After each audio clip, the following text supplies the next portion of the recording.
Bienvenidos y bienvenidas a su programa Monseñor Romero y la misión del Evangelio. Un programa que lleva dos objetivos: conocer a Monseñor Romero y estudiar la Sagrada Escritura con un juicio crítico desde la teología de la liberación. Cada día tendremos un encuentro con Monseñor Romero y con el Dios de Jesús.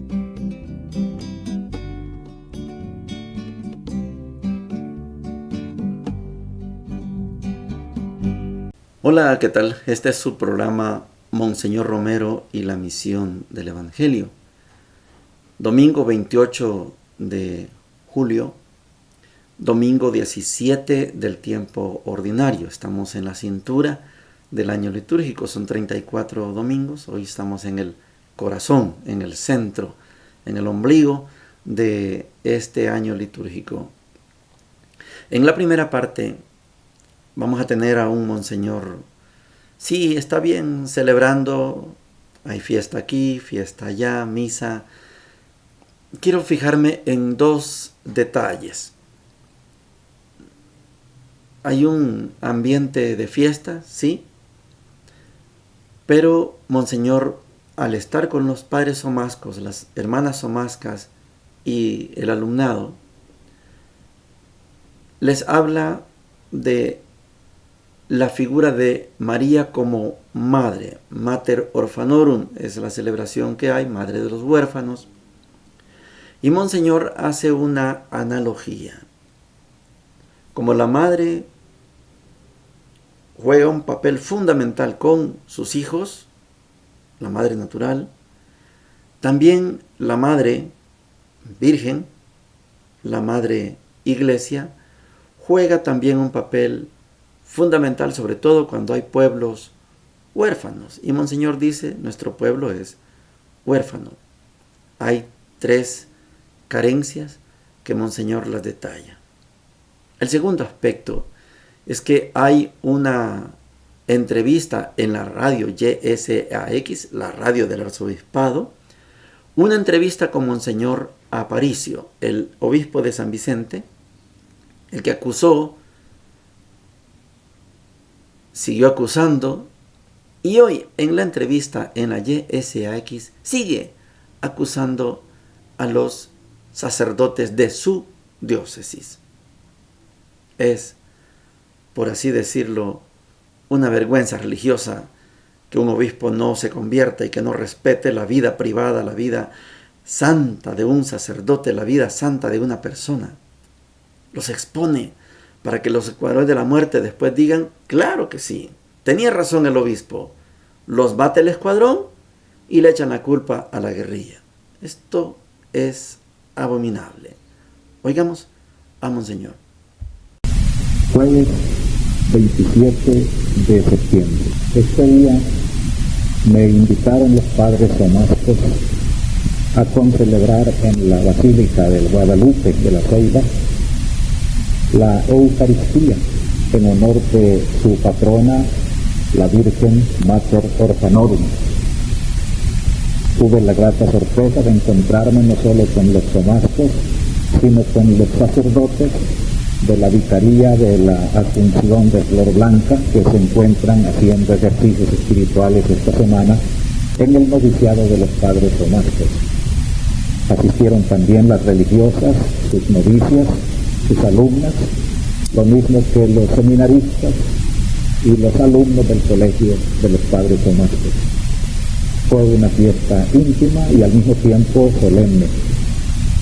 Prediqué en la homilía de las carencias de la orfandad,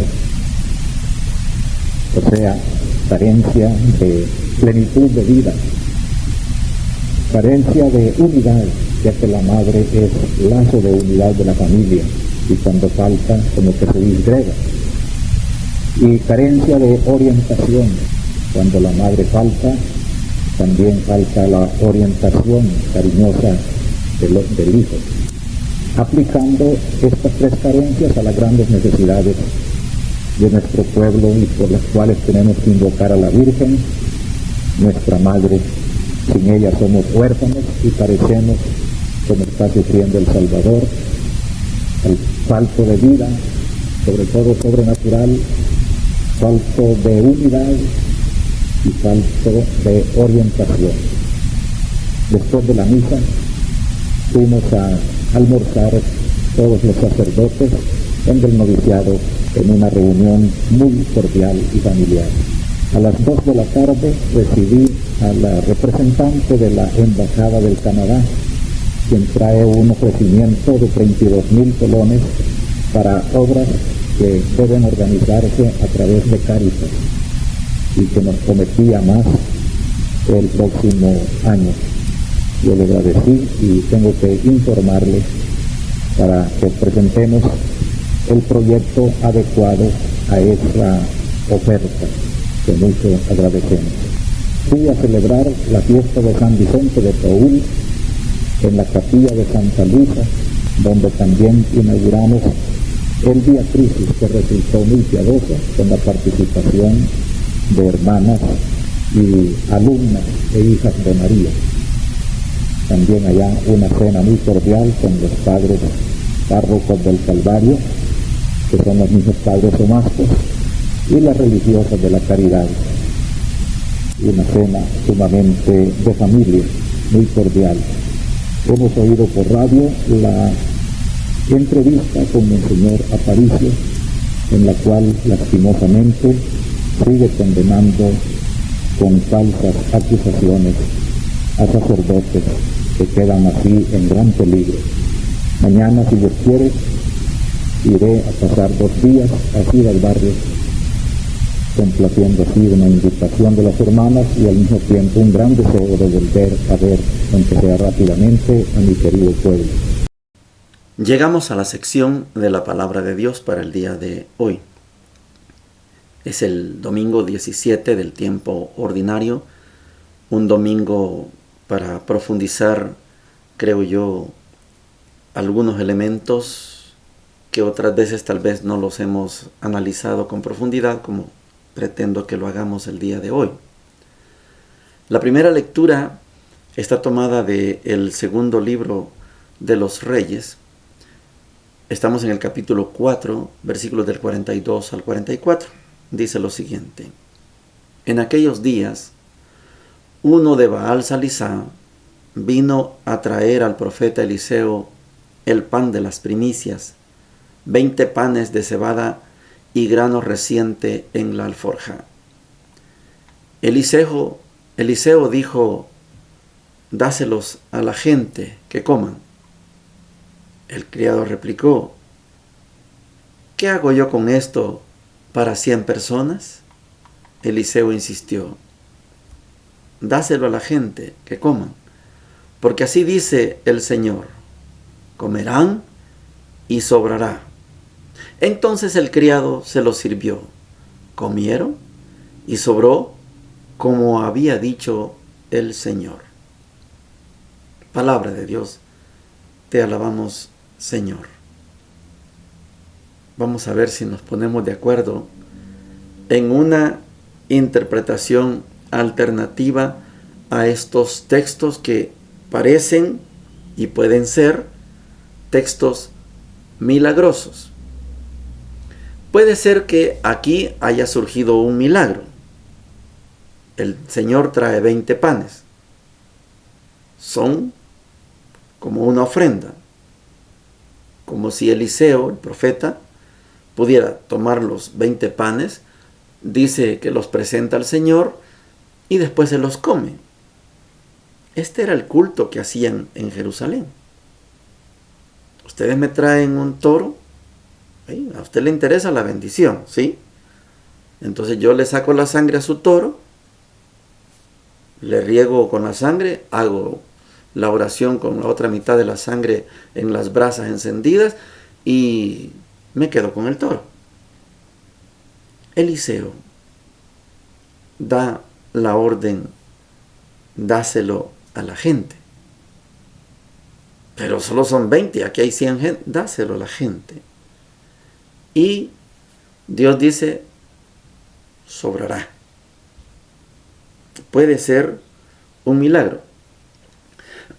Yo le voy a dejar planteado esto, no lo voy a desarrollar porque quiero que lo veamos en el Evangelio de Juan que tenemos ahora, para sacar esta relación de la que estamos hablando. Puede ser un milagro, ¿sí? 20 panes, no sabemos el tamaño, pero 20 panes, y a lo mejor agarrar un pedazo. Esta es la segunda interpretación, pero lo vamos a desarrollar cuando leamos el Evangelio. Pudo haber sido un milagro frente al profeta Eliseo. Vamos a la segunda lectura, no me pierdan el sentido de lo que estamos hablando ahora. La segunda lectura está tomada de Efesios, capítulo 4, versículos del 1 al 6, y dice lo siguiente: Yo, el prisionero por el Señor, les ruego que anden como pide la vocación a la que han sido convocados, sean siempre humildes y amables, sean comprensivos, sobrellévense mutuamente con amor, esfuércense en mantener la unidad del Espíritu con el vínculo de la paz. Un solo cuerpo y un solo espíritu, como una sola es la esperanza de la vocación a la que han sido convocados. Un solo Señor, una fe, un bautismo, un Dios, Padre de todos, que lo trasciende todo y lo penetra todo y lo invade todo. Palabra de Dios. Te alabamos, Señor. Tratando de hilvanar con la primera lectura, ¿qué es lo que importa según el autor? No es San Pablo, ya lo hemos dicho que Efesios no es San Pablo. Según el autor de la carta a los Efesios, ¿qué es lo que importa para el cristianismo? Que seamos familia, que nos soportemos unos con otros. Cuando el padre John Sobrino, teólogo de la liberación, nos daba clases en la UCA, tocaba este tema, y la palabra de la Real Academia Española podrá ser talante, y uno dice, el cristiano tiene que tener un talante, y los que no tenemos mucho conocimiento de letras decimos, ¿qué diablo será talante? Y John Sobrino lo traduce con modito. Eso sí lo entendemos nosotros. Entonces el cristiano y la cristiana debe tener un modito, un modo de ser. Talante, si usted quiere, talante.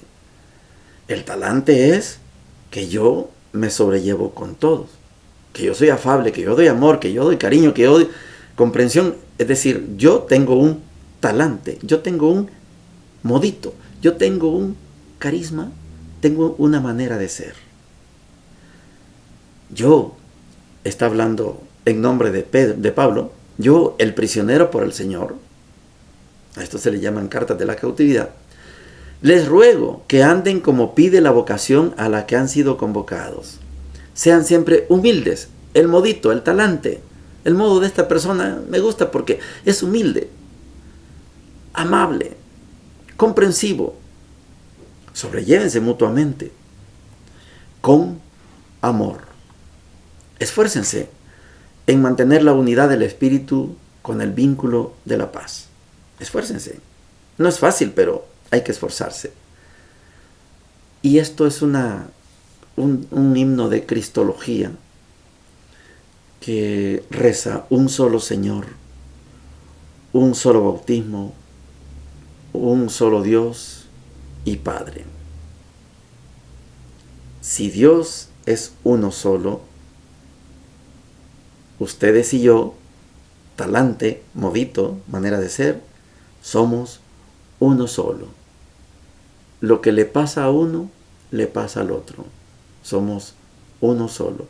No es yo estoy bien, el otro que me importa. Este concepto cristiano de ser, tener un modito, esto no me permite a mí decir yo estoy bien, hay que ver a los demás. Esta no es actitud cristiana. Si Dios es uno solo, ustedes y yo como cristianos y cristianas somos uno solo. Esta carta a los Efesios hace ese llamado precisamente a ser uno en Cristo Jesús. El Evangelio de Juan Es largo, es profundo. Vamos a tratar de aprovechar lo más que podamos. Juan capítulo 6, versículos del 1 al 15, dice lo siguiente. Jesús atravesó el mar de Galilea, llamado Tiberíades. Lo seguía una gran multitud al ver los signos que hacía curando a los enfermos. Jesús subió a la montaña y se sentó ahí con sus discípulos.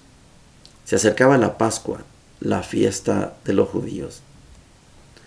Al levantar los ojos, Jesús vio que una gran multitud acudía a él y dijo a Felipe, ¿dónde compraremos pan para darles de comer? Él decía esto para ponerlo a prueba, porque sabía bien lo que iba a hacer. Felipe le respondió, 200 denarios no bastarían para que cada uno pudiera comer un pedazo de pan.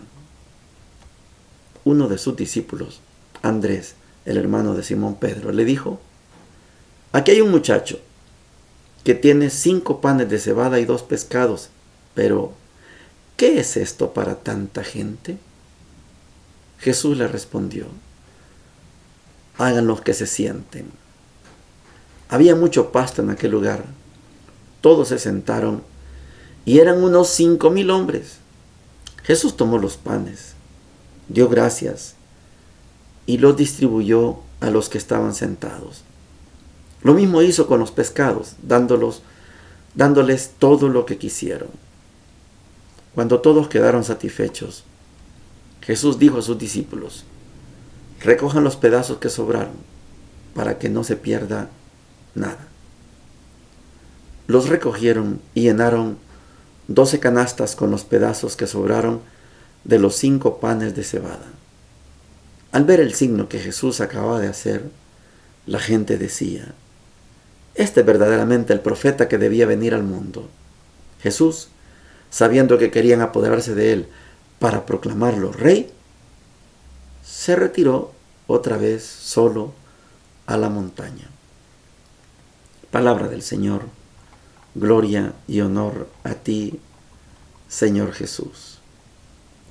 A ver cómo nos va con este ejercicio que les decía. No siempre le ponemos toda la debida atención. Vamos a comenzar con el Evangelio de Juan. Vamos a referirnos al segundo libro de los Reyes y después con la carta a los Efesios. Este Evangelio de Juan tiene 2 partes. La primera parte es la vida íntima de Jesús. Estamos en el Evangelio de Juan. La vida íntima de Jesús. Quiero recordarles que Juan, como no es sinóptico, Juan, a diferencia de los sinópticos, porque los sinópticos presentan a un Jesús que poco a poco se va dando cuenta que Él es el Hijo de Dios. Juan no. Juan, Jesús, Él en Juan, Él ya sabe que Él es el Hijo de Dios. Por eso las 2 partes del Evangelio son una en intimidad con los suyos. Jesús atravesó el mar de Galilea, llamado Tiberíades. Lo seguía una gran multitud al ver los signos que hacía curando a los enfermos. Jesús subió a la montaña y se sentó ahí con sus discípulos. Se acercaba la Pascua, la fiesta de los judíos. Primera parte. Este es Jesús. Él ya sabe que Él es el Hijo de Dios y quiere que sus 12 apóstoles, 12 discípulos, también sepan que Él es el Hijo de Dios. Están en una relación íntima. Yo soy el Hijo de Dios y ustedes quiero que sepan que yo soy el Hijo de Dios. Intimidad. Y la segunda parte es ¿qué puede hacer Jesús con esa multitud? Estas 2 partes del Evangelio de Juan son suficientes si no leyéramos nunca más la Biblia, ni otro pedacito de ningún otro texto, si nos quedáramos solo con el Evangelio de Juan 6, del 1 al 15. Suficiente para tener lo que decíamos en la carta a los Efesios, para tener un talante, un modito, una manera de ser cristiana. Si tuviéramos esta capacidad de aplicar este texto, no necesitaríamos leer más textos, más libros, más pasajes de la Biblia. La segunda parte, Jesús mira a la multitud que lo sigue. Ahora ya sabemos que las cifras son 5,000 hombres. Aquí no dice sin contar las mujeres, porque en Juan es hombre. Juan es categórico, solo hombres. Son 5,000 hombres. ¿Qué pasa en el contexto que está hablando esto Jesús? El pueblo de Israel sueña con la llegada del Mesías. El Mesías, hemos explicado domingos anteriores, el Mesías es el nuevo rey que va a ser descendiente de David y que va a unir las 12 tribus y va a gobernar mejor que el rey David, mejor que Salomón, mejor que Saúl, mejor que todos esos reyes que fueron idólatras infieles. Por eso la gente, cuando oye hablar a alguien, dicen, ¿será este? Y acuden en masa. Aquí hay 5,000. Es que este rey, Mesías, que esperaban los judíos, iba a unificar las tribus, pero no lo iba a hacer fácil. Entonces la gente iba detrás de alguien que podía ser el Mesías. Y en este caso de Juan, hay 5,000 hombres, seguramente hombres dispuestos a acompañar a este Mesías para que vaya y saque a los romanos de ese trono que está ahí y los expulse de la tierra palestina. Y 5,000 hombres. Este es el contexto. Ahora están con Jesús. Antes estuvieron bastante con Juan. Antes estuvieron con Judas Macabeo. Otra vez con Teudas. La gente apenas veía a alguien que era algo extraordinario. Decían, este debe ser. Y a Jesús lo están considerando el Mesías. 5,000 hombres. Esta es la escena del contexto. Ahora vamos a lo que les dejaba planteado en el segundo libro de Reyes. Alguien de Baal llega ofreciéndole 20 panes para un sacrificio. Y Eliseo, el profeta Eliseo, le dice, dáselo a la gente. Pudo haber sido un milagro, porque los panes, esos 20 panes alcanzaron para 100 personas. 100. Podría ser un milagro, sí.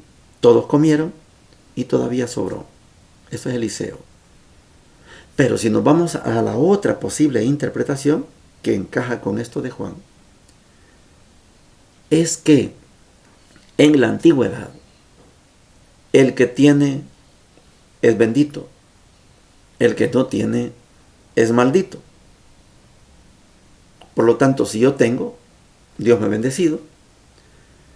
Si vos no tenés, es porque sos maldito. Algún pecado cometiste y Dios te castigó.